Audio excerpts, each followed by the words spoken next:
pro tip. If you want to get into places, you want to get backstage, you want to interface with the celebrity that you're super excited to see, act like you're bored to be there. Act like it's another day at the office and just be confident. Welcome to the Chasing Mountains podcast. I'm Dave Rumer. This is Jacob Colgan. Today we are talking about Daymond John. Yeah, I'm excited about this. Yeah, it'll be good. First off, he's a cool guy. Like just in general, he's got a good always wearing suits. He's so like this swagger when he walks about. It's like most really like successful businessmen look like they've devoted their whole life just to the business, not to like the way they look, the way they comb their hair. Like he just looks cool. And that explains also why he owns a fashion brand. It's not even really a fashion brand. It's more of a like street. It's more of a culture thing. It's become that. Yeah. So who is Daymond John? Well, I'm glad you asked, Jacob. Damon Garfield John is an American businessman, investor, television personality. Well, his middle name is Garfield. I know why you go by Daymond John. That's so cool. You didn't even let me get all the way through the line before you're making fun of the man's middle name. Well, first off, he is way cooler than I am and way richer, so I'll shut up. He's an American businessman, investor, television personality, author, and motivational speaker. He's best known as the founder, president, and chief executive officer of FUBU and appears as an investor on the ABC reality television series Shark Tank. He now has a net worth of about $350 million. Wow. But he started FUBU, a clothing company whose acronym stands for Us, By Us, at his mother's house in Queens when he was 20 years old. He had just a few sewing machines and $40 worth of fabric in the beginning, but FUBU has since blew up in the 90s, and it has grossed about $6 billion total in sales. So that's our man. Now, we kind of hit this on the last podcast about how some of these people will get into business and know absolutely nothing about like what to do, how to do. Now, he was a smart man.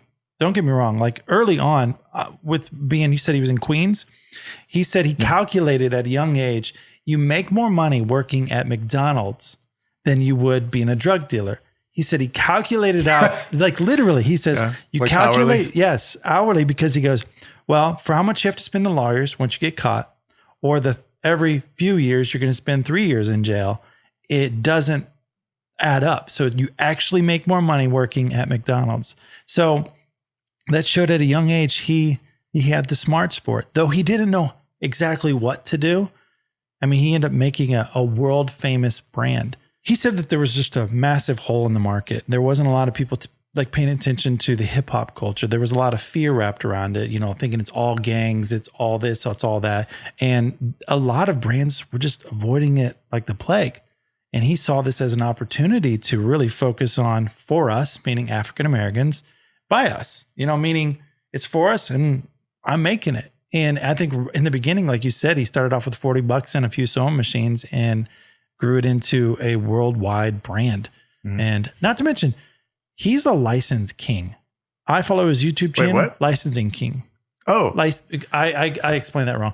Licensing King. I can't even say it. I thought you meant like he was somehow licensed to be a king. Like that was like a certification they give. Like if you need something licensed, that man knows how to do it. So I follow him on YouTube and he just breaks it down, like how it works, how you make money doing it. And he's brilliant at it. And he learned all that through making FUBU. A lot of times, so we talk about like our lessons learned a lot of times at the end, but I want to kind of start with one. Do it. I just like, it's really cool. I think the lesson is thrive in your environment. What you'll see as we talk about Daymond John on this show today is that he's really great at just what is my situation now? How can I make money in that situation? How can I thrive? I think a lot of entrepreneurs, they spend too much time thinking about it. They get overwhelmed. They're thinking about the grand idea and what it's going to be in the future. I feel like the lesson from Daymond John is be resourceful.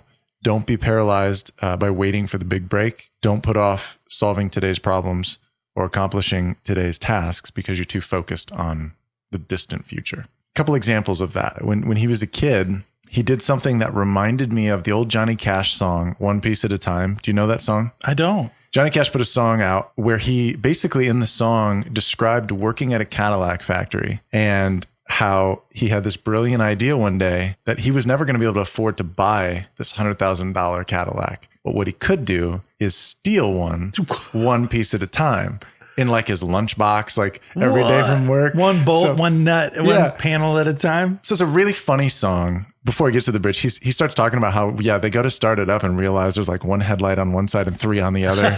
And that like, he's got, a transmission from one year and then an engine from the other. Goodness. So he said, well, it's a 49, 50, 51, 52, 53, 54, 55, 56, 57, 58, 59 automobile. And then there's another line with even more years, but awesome song. It's just really, really funny. And this made you think of Damien. Why? Well, it made me think of Daymond John because when he was a kid, he talks about in New York City, he would find stolen, broken, abandoned bicycles and assemble one finished bike and then sell it. That's a young guy who sort of looks around his environment. And we talk about that wealth mindset of like just identifying where in your world there's opportunity. And so for him at a young age, that was an opportunity. That's so cool. And you could see that throughout his journey through FUBU. Mm-hmm. He was reactive. He would use this skill in this area. And if you didn't know, I actually like his relationship with his mother.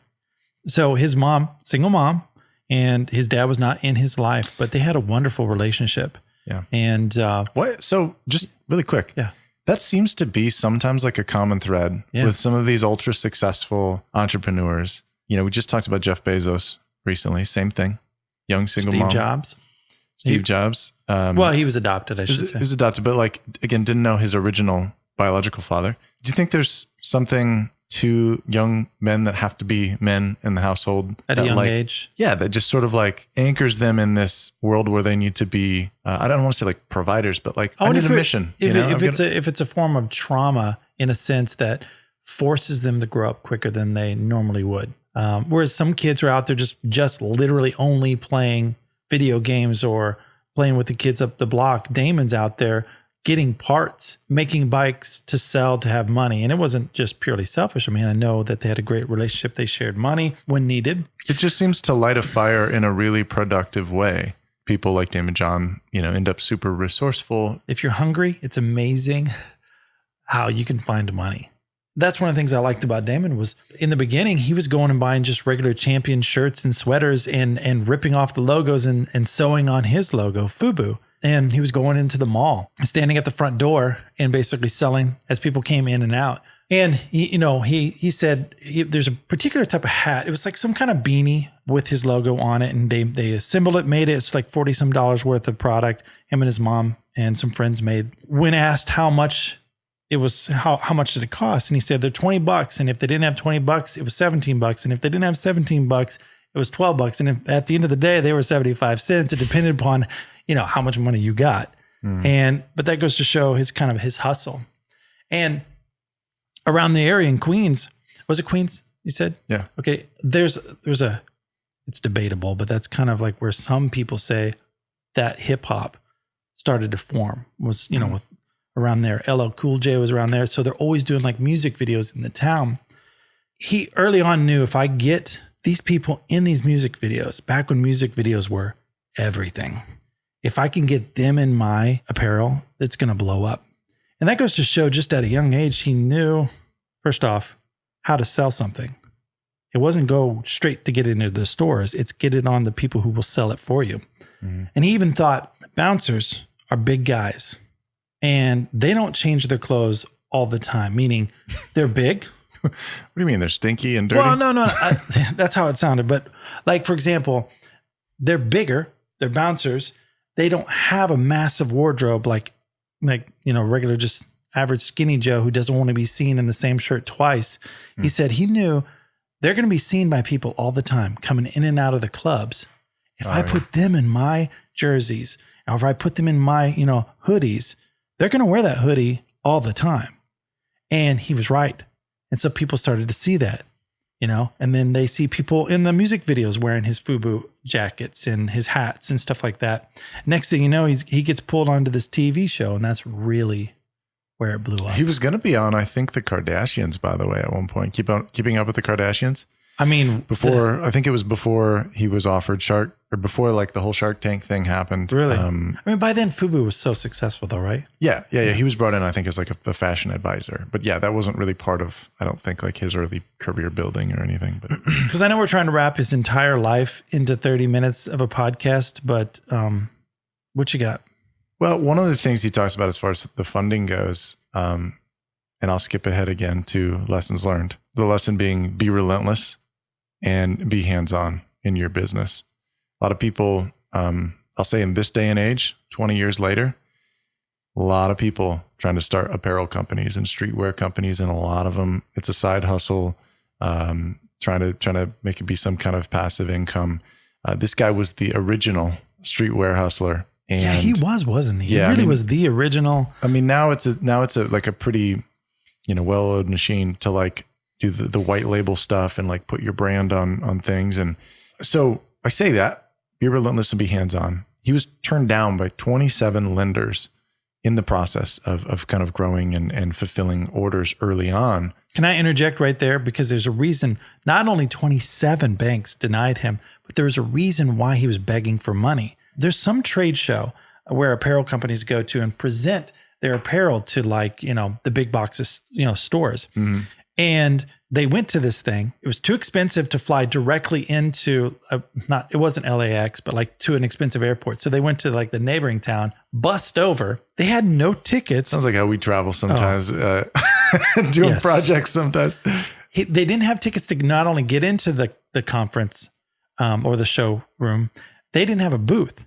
So what they did was in their hotel room across the street, they set up all their merchandise and went outside of the booth and invited people to come take a look at their booth. And they're like, yeah, let's just go inside. They're like, well, actually, we're not inside. We're across the street. And they're like, oh, I didn't know that they were hosting over there. And they're like, yeah, sure. Come on out. And people they ordered $300,000 worth of product. So he had the orders, but didn't have the product yet. Well, he didn't have the money or the capability or even the knowledge to know how to have someone manufacture it for him. Originally, what they did was they mortgaged the house. Really? The mom said, I've got some equity. I believe in you. Get a loan on the house, basically, for I think it was like $100,000.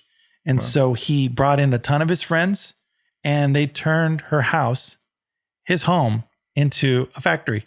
There was an issue. They couldn't fulfill all those orders. And so they were getting complaints. They were running out of money.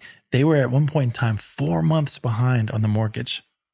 I'm not exactly who said it, but I believe it was mom. Said, give me $3,000 and I'll make this work. And he says, I don't have $3,000.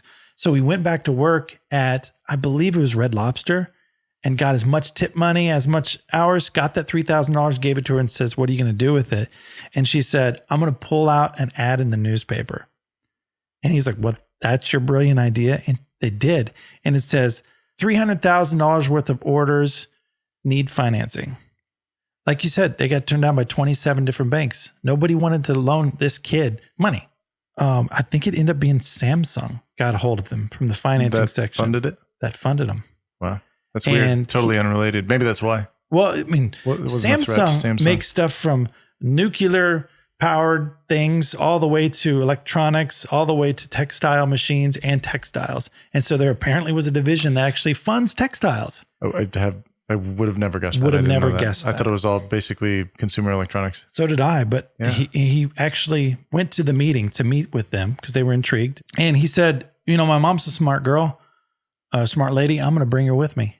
And so they laughed later on, looking back at that meeting, Samsung, his friends, his coworkers, that you were the only person who ever brought their mom to a meeting. Yeah. And he's like, look, she's smart, man. She's smarter than me. I wanted her there. Yeah. And, they're not a rich family.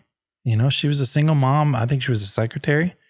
And it just goes to show, even though he didn't know, he stuck to it and got the financing and actually was able to fulfill all the orders. Yeah. Well, so that's, so the important piece to that then when it comes back to lessons learned is the hands-on part. Because I heard Daymond John say at one point that like, even when he was getting turned down and going through some of the financial struggles with this, because he was involved in his business directly, he knew that the product was good because they had orders. They had $300,000 worth of orders. It leads into another lesson, which is sales are your proof of concept. So like entrepreneurs will say, oh yeah, it's going to be a great product. Or I know it could be a great product. This is a guy who... Or this is a multi-billion-dollar industry. Or a multi-billion-dollar idea. But this is a guy who is literally paid to have people pitch him ideas and then invest in it. So he's heard all the pitches and he says it's so much more valuable when someone can come to you and say, here are my real numbers. Here are the sales. Here's the revenue that we're getting from this idea or from this product versus here's the projected or potential revenue from this. So really the overall lesson then between those 2 points just being that if you are involved in your business on a day-to-day, on the ground level, you know what's working and you know what's not. You also know when it's worth it to leverage the house in order to fulfill $300,000 worth of orders because you're getting this kind of immediate feedback from the market that it is a product they want. It is working. A lot of their early customers were grunge rock kids.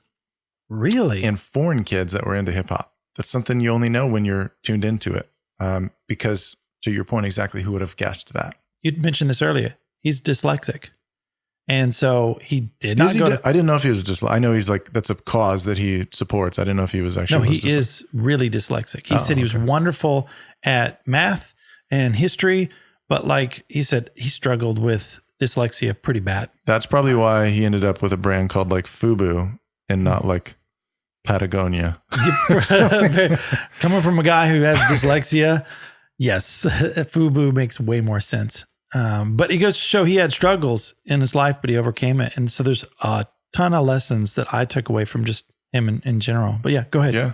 What I want to talk about is essentially market saturation, because they ran into a problem as a company in the US market. They realized had become oversaturated with FUBU to the point that there was so much inventory out in the market and in stores that you started to find FUBU products in like the clearance bin or the discount aisle. You don't want that. No, so it was actually kind of hurting the brand. And so they made a really strategic move at that point and shifted their focus to international customers, an international audience. So they focused on like Europe and parts of, I think, major parts of Asia as well to really grow and develop the business there. And it worked really well.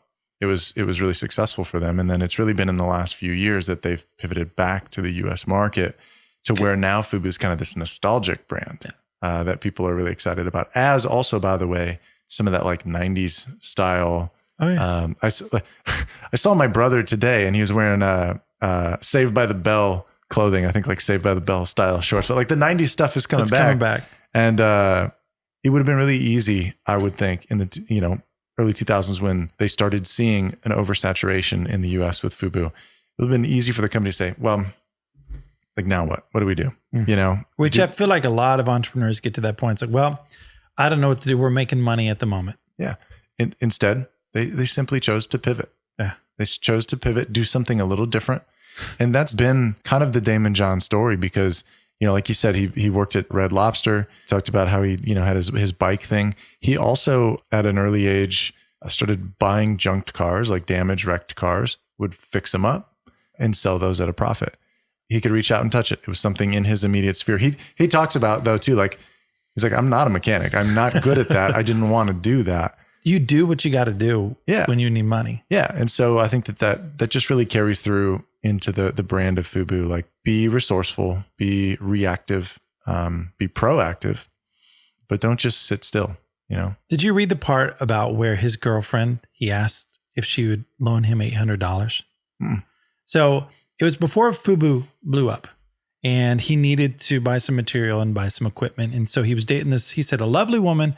And he said, can I borrow $500 or $800? I forget what it was. Let's say $800. Can I borrow $800? And she said no. And she didn't really think it was going to work out as far as FUBU turning into something. And so he ended up breaking up with her. They still maintain their friendship. But years and years later, she actually came to visit him at his massive office now at the main headquarters for FUBU. And she had overheard about making payments on his homes, different homes and stuff like that. And she, of course, went into him and say, can I still invest that $800? And of course, they laughed over it. But it goes to show if she could have loaned him $800, she might have made a lot of money. I'd say it's 2020. It is. I watched him be interviewed by Business Insider. The interviewer commented, so So like basically entrepreneurship was in your blood, essentially. That was the question. His response was this: I think entrepreneurship is in everybody's blood. It's just sometimes the people in the surroundings around us or society tells us that we can't do what we are dreaming about doing. But as a kid, none of us sits there and goes, it can't be done. We all go, I'm going to be Superman. We grow up dreaming. It's the people around us who stop us from dreaming. And sometimes they do it because they care about us. And maybe they grew up in a generation where one parent could go to work, the other one can stay at home. And you worked at a good place where you retired at 60 years old and Social Security was around and things of that nature. But we're not in the industrial age anymore. And we're not in the agricultural age anymore. We are not at that time now. Again, goes back to your immediate surroundings and that belief at an early age that I can do anything. And I think sometimes like kids are some of the most entrepreneurial spirits in existence because they have an enormous imagination and they have no limits. They're not like crushed by real world responsibilities and real world restrictions. Like he says, the people around you over time, like you get kind of sort of like burdened by this sense that, that's too big of a dream, or I can't do that, or there's all these reasons why not. But if you can really feed that spirit, either in your children or in yourself, pretty soon, I think that like you start to see opportunities. Again, we keep talking about this wealth mindset on the show, but you see like what you can do, not just what you can't do. That is inspirational, but kind of sad at the same time, because children are so creative and they can invent everything. Their imagination is wonderful, and it's the world's experiences that stifle and crush almost that dream, that vision to be an entrepreneur. It's pressure. And I've heard the saying before: don't let the experience crush the innocence, because when you start off on a vision and you start off on a journey, you don't know what's going to happen. You're innocent. You don't know what's around the bend. A lot of times we let ourselves think that we couldn't do it, so we'll influence others to not try as well. And that's really sad to me that our society has come to that point where it's easier to just crush someone else's dreams than admit that we let go of ours. And but it's I mean, like he says in the quote though, I mean, from the very beginning though, entrepreneurship is in everybody's blood. Agreed. Maybe some of us have a little more experience. Maybe some of us have a little more training or education or a tendency to be more entrepreneurial, to see things in a different light because we're surrounded by, either our parents or support. Our environment of supportive people that foster that. But you can foster that. Again, you can foster that for yourself. If you change how you think, you change how you're viewing the world. It's in all of our blood to be creators, to be innovators. I mean, that's kind of the human species really is like, that's what differentiates us from other mammals and from other animals is that we create tools, we create processes, we're communities, we collaborate. And I just thought that was, I mean, it was really cool because I think it's really right that, we have the necessary programming. It's just like, can you bring it out and put it to work? Then that's the lesson I'm going to take from today is that, man, be supportive. Why is everybody such Debbie Downers these days? I swear to God, it's like, if someone has an idea, it even goes back to the Sarah Blakely podcast that we talked about, where she actually hid it from people. She didn't want to tell anybody her idea because she knew that she would get negativity and pressure to succeed quickly. And man, I think if anything, as entrepreneurs, we should just encourage people, hey, you can actually do it. And yes, you're going to fail along the way, but that's part of it. Well, and it comes back to, I think too, and I've seen you do this really well. You've helped me learn this, still helping me learn this, but it's part of why I put it in my lessons learned, but solve today's problem. It's easy for, I think, a lot of people, including myself, instead of eating the elephant one bite at a time, you just think, man, that's a big elephant. I think a lot of people fall in that trap. It can become overwhelming when you sort of try to look at it all at once. When you sit there and you say, okay, I'm Daymond John at 20. I want to start a clothing brand. How do I become worth $350 million? How do I sell $6 billion worth of revenue? That can be crushing amounts of pressure to put on yourself. And it can cause those that do want to support you in your sphere, to be like, hey, that's like, hey, buddy, I support you, but that's a big goal. Like, great, that can be your goal. Yeah, you can, and it should be. But I'm just saying, like, instead, it maybe shouldn't be your focus. Your focus needs to be on, okay, where do I need to start? What do I need to do today? Because today turns into tomorrow, that turns into next month, and eventually, after a period of time, if you're working really hard and you're working really smart and you're offering a good product or service, like, that success comes. It really does. Tackling it one bit at a time. One bite at a time. That's how you eat the elephant. I do tell my wife this kind of a lot. It's like, hey, babe, some of the biggest burdens you'll ever carry when starting a business is tomorrow and yesterday. And I try to just encourage her to focus on, like, right now. Like, we can't do anything tomorrow. We can't do anything about yesterday. What we can do about what's right in front of us. And then let's go have a coffee. You're like, it's just this moment. Let's take care of it. Yes, plan for the future. But I'm pretty proud of Damon. I would say business pro. Ding, ding, ding, ding. I think he gets the button for sure. It was a huge turning point early on for FUBU and for Daymond John, getting LL Cool J to wear a hat, like a FUBU branded hat. It was another brand's commercial. It was like an Adidas commercial, or like Fila or something. It was somebody else's commercial. What? And I think the commercial even ended up getting pulled from broadcast. Was it because of that? Yeah. But he somehow convinced LL Cool J to wear it, and he was kind of known for this. I think, like we've already talked about this. Yeah. He would make sure that his brand got in music videos and things. He wanted to get it in front of people, wanted cool people wearing it. Which is great strategy. Yeah, I mean, again, it's. And how did he learn that? There was no internet. There was no catalog that says, "Here's how you sell on the streets." Well, and that's what I was gonna say. Like, it's really common now. That's kind of 101 if you're doing an apparel brand in today's day and age. 2020. Like, influencers have the people that everyone's looking at, have them wear your brand or use your product or whatever. But anyway, so LL Cool J wore the hat. Was big, like big time. That was a big win, a big success. But he would like wander onto these like music video shoots apparently, and engage these artists and like I said, he's cool. He's got a good swag. He looks like a professional. I don't know if he did back then, but like I could see him talking himself into any place. Yeah. So I just, it's a fun story, and I think it kind of applies here about just sort of, I earlier on in the show I talked about sort of being able to talk your way into places that you never should be in, or never really had the right to be in, but yet getting there and impressing.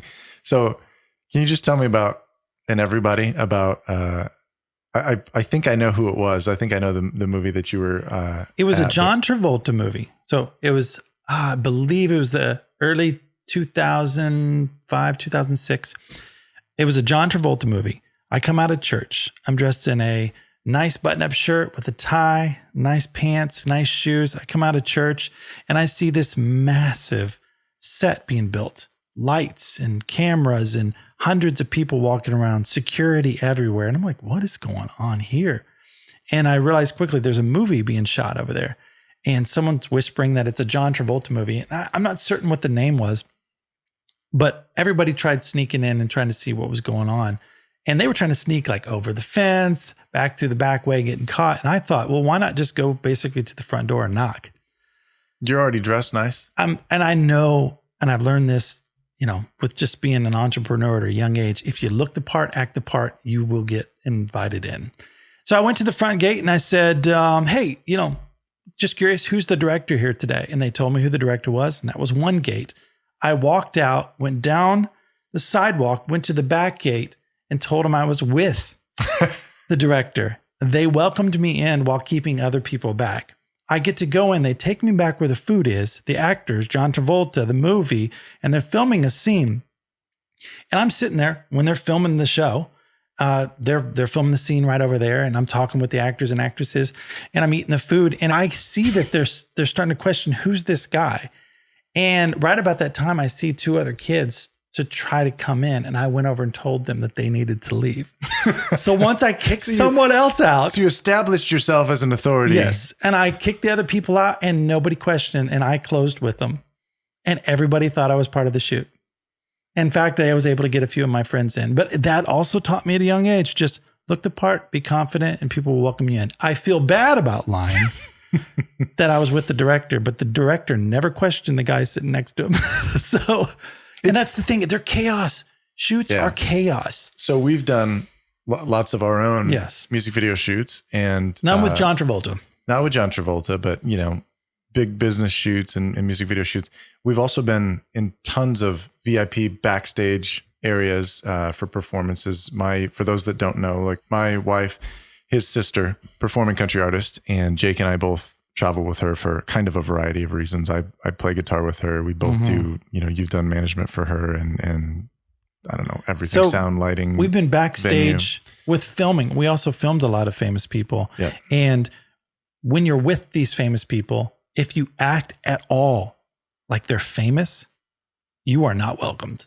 If you're taking pictures, if you're freaking out, if you act like they mean nothing to you and they're just another person, it's amazing how comfortable they be around you. Yeah. Pro tip. If you want to get into places, you want to get backstage, you want to interface with the celebrity that you're super excited to see, act like you're bored to be there. Act like it's another day at the office and just be confident.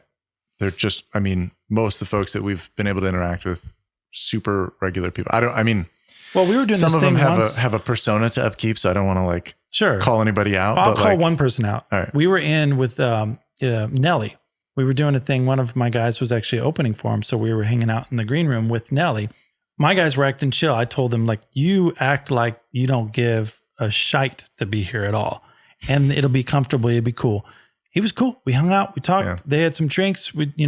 But someone else came in quickly, freaking out. And quickly, the security guards got that person out in an instant. If that person would have just walked in and grabbed a beer, no one would have questioned. I'm telling you, man, they're just people. And I think Damon knew that at a young age, that these are just people. But if I could get a hat on them, I can sell some stuff, some product, some shirts. And he kicked butt. And I find him incredibly inspirational. Yeah. Coming from a guy who's dyslexic as well. My theory is that a lot of people that have some sort of, whether it's a learning disability or ADD, like I have, dyslexia, whatever, you come up with these coping mechanisms in the way that you learn, the way that you behave, the way that you, sort of attack a problem.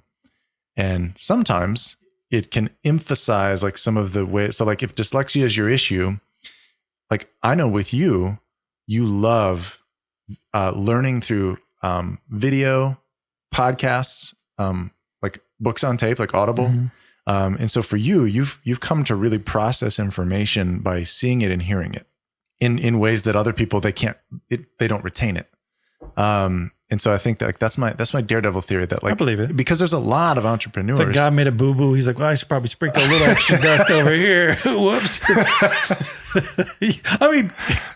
Kind of an assembly line quality control issue. He sneezed when he was putting in reading capabilities. He was like, oh, sure.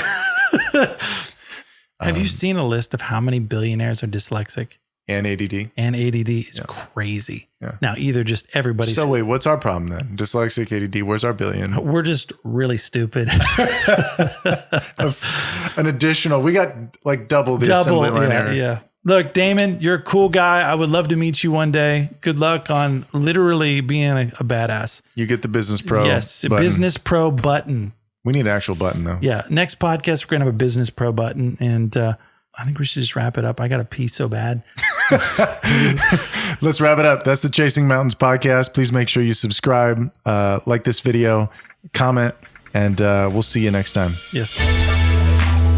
The thoughts and opinions on this show do not reflect those of our advertisers, employers, or other affiliates. The content should not be considered legal or financial advice. The Chasing Mountains podcast is a production of Chasing Mountains Media. Copyright 2022.